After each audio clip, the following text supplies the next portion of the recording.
Okay, namaste again. This is Arya from CWB Nepal. Today's entrepreneurship theme, volume 6, is about how to pack and prepare documents to export. It is a very, very important part before you ship to the foreign country or to the buyer who has imported these products. We will talk about the topic regarding how we can conduct packing, what is packing, what are the boxes, what kind of boxes we use, what are the methods of labeling in the boxes, how do we pack it, and how are the documents required for export. Every country has different, but we will share you as the situation and status of the country Nepal that we are doing so that it will be helpful for you guys as well.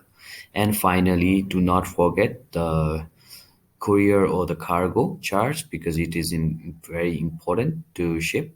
So let's get started one by one. So understanding packing. So what is packing?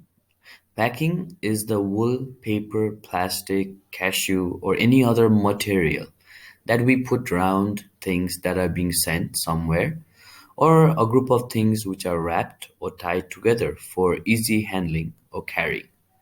A bundle generally used to send items from here to there. So packing is something outer cover to preserve your goods depending on the product. If it's a glass, we should put it in a big, strong box. If it's a paper, we can put it with a wrapper, etc. So this is a general information about packing. So how do we pack? So packing needs to be done in carton boxes. So as you see in the picture, that is a carton box. It should be strong to capture the load it carries. So you should be very aware what are your products and depending on those products when you put it inside, so it should preserve by the box because if the box is very delicate, it can damage and it can also damage your product equally. Normally, as our per our goods, we should always decide and load the box according to its size. So it is measured by ply regarding thickness. So if you see in the cursor, right, in the box, these are all the inner area and the outer area. There is a ply form in there. So what you can understand is this, it depends on the thickness. That ply depends on the thickness, how much thick or how much strong you want for your box to be. And if you can see in the picture, the box's size depends on the length, breadth, and height dimension. So currently in the picture, you can see the width that is 12.5 centimeter. You can see the breadth that is 7.5 centimeter, and you can see the length that is 13.5 centimeter, right? So basically, we should always think whenever we make a box, because it depends on the product that you're putting in, and also the box size depends on how much quantity you want to load in one box. So as you see in this picture, there are different size of boxes: small box, medium box, large box, and in the picture you can see Sujana and me. We have a, 20 kg to 20 to 25 kg holder box. It is two ply, so its the thickness is enough to carry on the 40. To carry the load around 20 to 25 kg maximum. So we use this box for currently to export any of our woolen products. So how do we begin? So for the packing, what we should do is we should fit in as per the length, breadth, and height of the box. Whenever we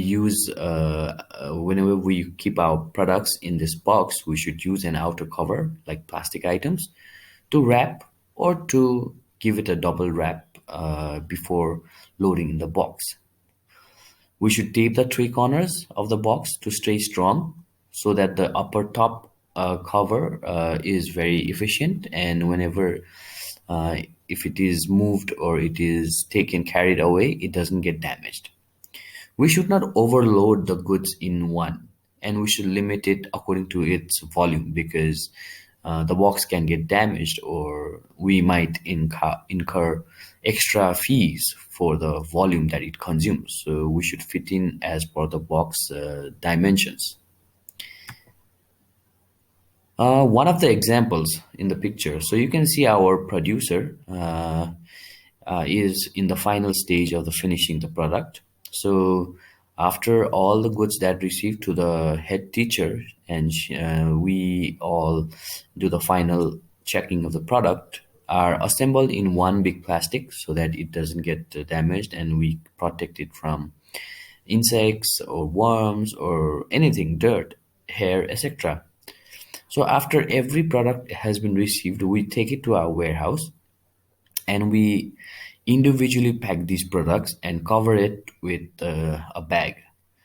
Because in this picture we are covering it in the bag, because it is going to stay here for some time, so we don't need to put it right away in the box. So for its preservation, we are doing a double wrap and covering the bag so that yeah, doesn't get damaged. So we're using this bag. Another picture you can see is like we are working with the same product, and you can see as per different products we are using the different kind of wrappers to cover it, and then in the end you can see it is being packed in the carton box and getting ready to be finalized and complete with all the sealing and etc. So let's learn how to put and positioning the important points in the boxes. So around the four corner of the box has four corners on each side.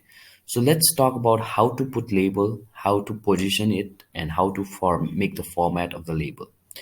So this is one of the example that we had worked on and also learned from the mentors and applied it.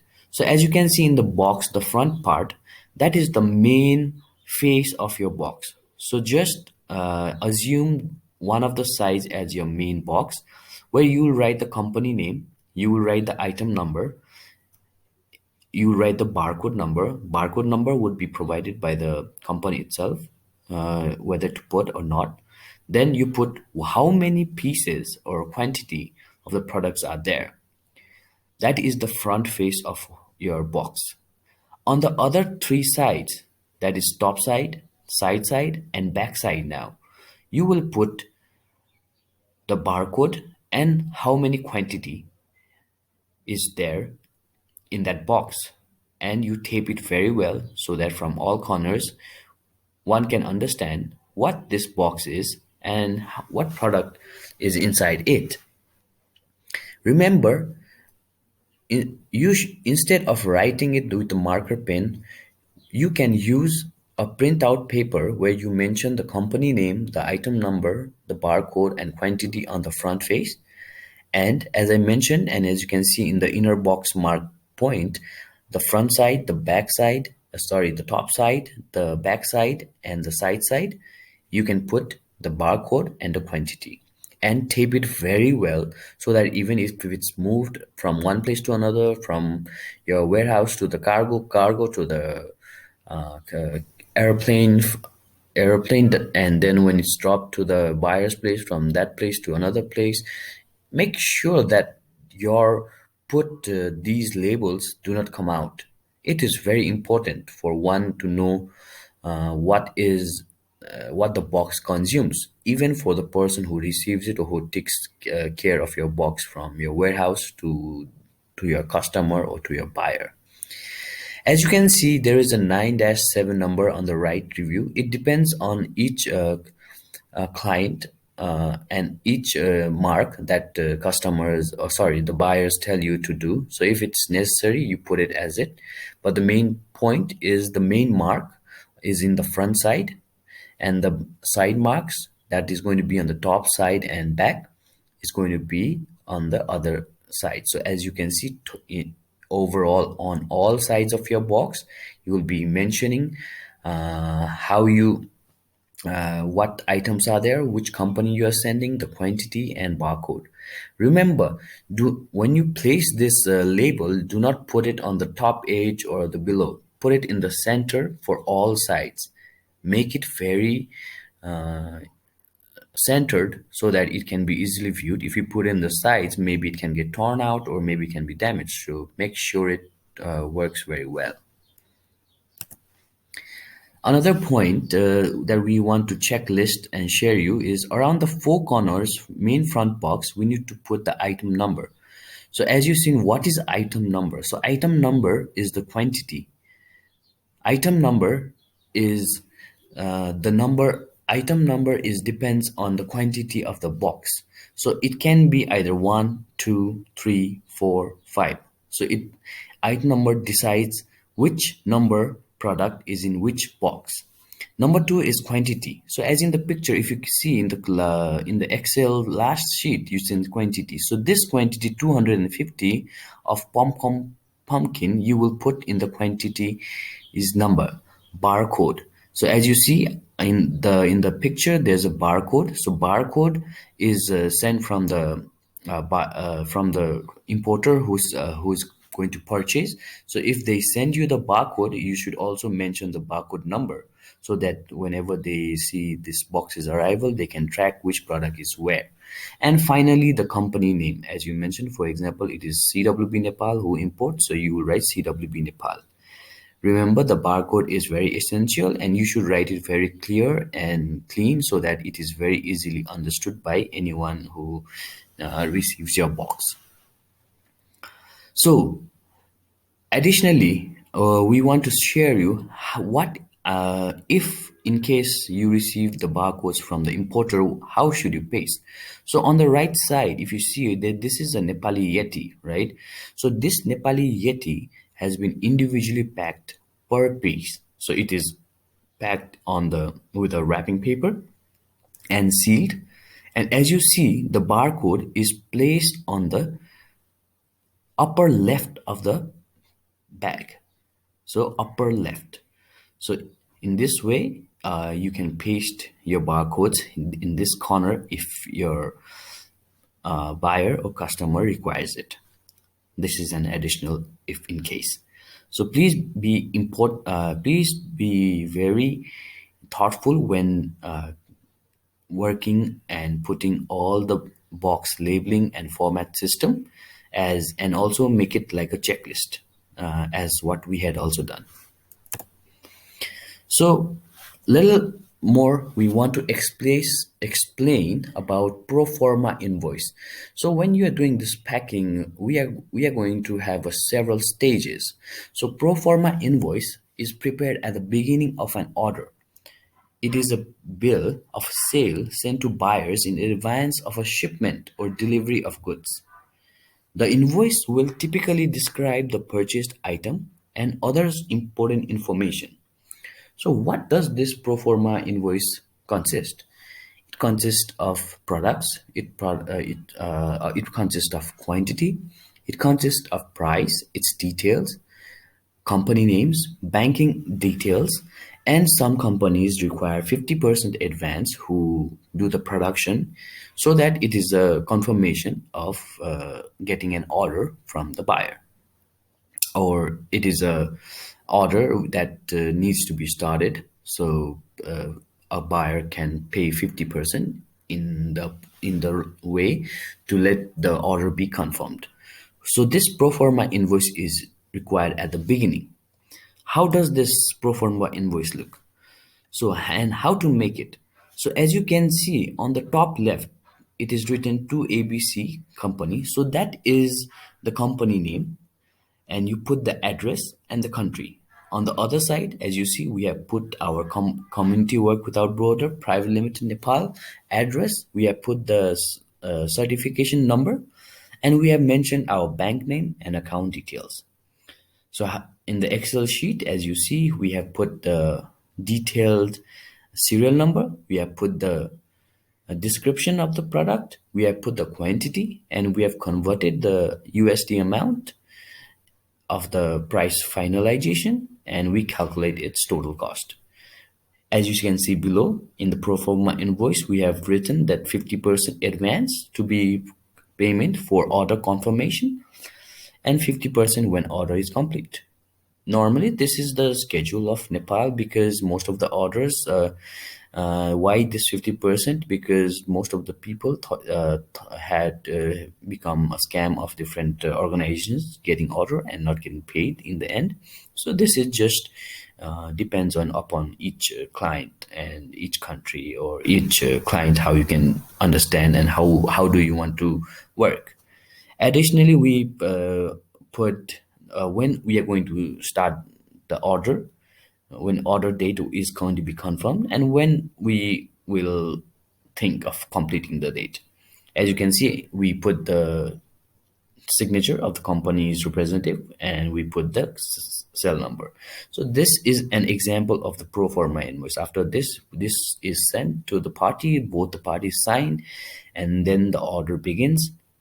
So after the order begins, we should always we should focus on the production of the things. We should be informing each and everyone how to informing what is the stage, what is happening, so that we finish in time. So after you finish your products, in the meantime we also create an invoice. So what is an invoice? An invoice is a time-stamped commercial document that itemizes and records a transaction between a buyer and seller. So it is similar to the Proforma invoice, but Proforma invoice is a contract of getting an order, and this invoice is showing what exactly you have put on put on the document with all the details, including the quantity, the prices that you're going to send, so it doesn't change. So this is an example of one of the invoice. So as you can see in the left corner, it's a serial number. Second is the description according to the box. See, that is very important. So according to the box, we put the description of the product, we put the quantity, we put the unit, and we put the final price. So it includes details of sender and receiver, stamp of the company, stamp of the export and promotion organization, and it is consuming of the all product details. Moving on. So as we also have to not only pack in the boxes, but we also should make a packing list. So what is packing list now? Packing list is a list of all your items that you are going to put in the boxes respectively and create the details. So on the picture, you can see as it is similar to all the pro forma and invoice. You write the description of the buyer, and on the other side, you write your description. You write the item number. You tell the product description, tell the quantity. You put the barcode, and you put the box number. That's the serial number that we put in the box packing box, and we mention is it a wool, is it felt, is it glass, is it food, etc. So these are things that we should mention in the packing list. Another thing that we should get is this certificate states senders and buyers address. This is a chamber certificate. It is available in each country. So we have to go to the authorized department and receive this chamber certificate. So it tells how much goods are we exporting, what is the total US value of the goods, and it certifies that we are a certified genuine taxpayer company and we are liable to export. And we also get the certified from the chamber of the district also. So this is the example on the left side. You can see this is the form. It is similar maybe to other countries also, because we display what we are going to sell and we give our own descriptions and we give our buyer descriptions also where we are sending this product. Yes, so these are the things that is very important when we are doing packing and going to send it to our customers. So finally, we think it is over, but no, finally, we now hand over to the cargo for deployment. So how do we do that? So cargo shippers are the people who send our goods after it is packed, labeled, and preparing all the documents. We provide it to the agency who can be contacted, and we need to send the goods to them so that they can deliver it to the client respectively through airline or through sea. So cargo are also called shippers or freight forwarders. So what happens is usually whenever we submit to the cargo, they collect all our documents and they make a, a calculation of the amount that is going to incur while sending your goods from the airport to the final client. So here is one of the examples. So as you see, this is one of the example. If our box dimension is 43 centimeter 40 into 47 centimeter into 69 centimeter. So the volume metric weight, that is length into breadth into height weight, is going to be 22.92 or 23 kg. So 23 kg per kg weight is $3. So it depends. Above 50 kg there is a certain rate, above 100 kg there is a certain rate. So above, so our box, we have 20 boxes. So we, when we multiply 23 into 20 box, we get the 459 kg. So when we get that 4400 total 20 boxes weight, we calculate it per weight of the cargo and we get the amount. And then the another cost that incurs is when we go to the custom where our goods needs to be certified and everything done.